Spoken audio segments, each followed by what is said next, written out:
Baby, it was a smackdown in Capitol Hill on yesterday. In this corner, we got dumbass Republican Lauren Boebert. And in this corner, we've got the very smart, intelligent, beautiful Democrat Jasmine Crockett. So on yesterday, Lauren Boebert said this. Ms. Katzen, when discussing regulations made by the Biden administration in your testimony, you also state, are these regulations determined detrimental to our well-being? Hardly. Are they tying us up in red tape? Certainly not. Well, going back to WOTUS and the Sackett family, who this Clean Water Act decision impacted, the family was threatened with fines of $10,000 per day, had their property misclassified as a wetland, and were prevented from building their family home. It may not be a $2.5 million home like yours, but that sounds like a lot of red tape to me. Excuse me. Do you disagree? I really take that as a personal Do you disagree? My home. Do you disagree that this was an overreach? I disagree that Ms. you're Katzen, my time casting has expired. aspersions on Mr. Chairman, me I yield. or my... Thank you. One thing is always clear.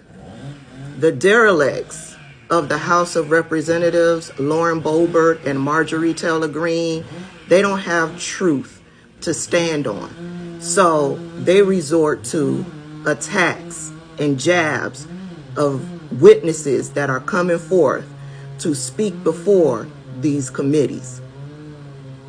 And so because of that, Jasmine Crockett knows what she is dealing with, and she came back with this. This committee runs my pressure up. And I do come prepared to committee, and then there's always somebody from this side that does something ridiculous that throws me all the way off. So, oh, Jesus. Okay, so this is where we're going to start, Ms. Kaskin. First of all, let me apologize because that was uncalled for. So let me do what she would never do, which is to be an adult in this room or in this chamber. So let me start there. I'm also going to start with some nonsense that she was trying to spew. And unlike Ms. Boebert, I am legally trained. And I've passed a few bar exams. And I also legislated before I got here. So I do want to start with correcting the record a little bit. And if you want to add to that, please do. There was conversation about ATF because my colleagues love to talk about their guns, baby. And I'm from Texas. So let me be clear. I also own firearms. Let me scream. Democrats own guns too. Let me make it clear. I own guns and I'm licensed to carry. That is a regulation. Regulations aren't necessarily bad. It didn't stop me from being able to get a gun. So we were talking about, or y'all were talking about the ATF, which I wasn't going there. I didn't plan to go there. But you know what? I honestly wish the ATF would run amok, because we know that seemingly the people that run this chamber don't have the courage to come up with one of the things we've heard is common sense regulations when it comes to guns. And to be clear, our Constitution, the Second Amendment, anticipates people having common sense. Unfortunately, we have not done that. And unfortunately, it has cost us lives. So when you were testifying a little bit earlier, you talked about unintended consequences and the fact that we are supposed to be able to anticipate that as lawmakers when we are writing laws. Unfortunately, not only have we ignored the unintended consequences, but we've got foreseeable consequences that are continually ignored. And that is why we are talking about regulation, at least on this side of... Sorry, y'all, for the noise in the background.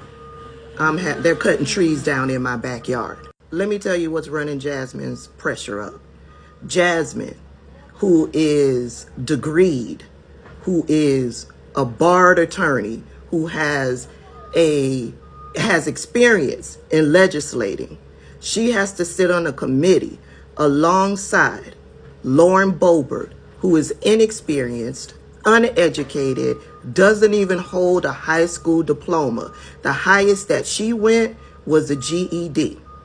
Knowing Lauren Boebert, got into that seat because of her white privilege and her racism.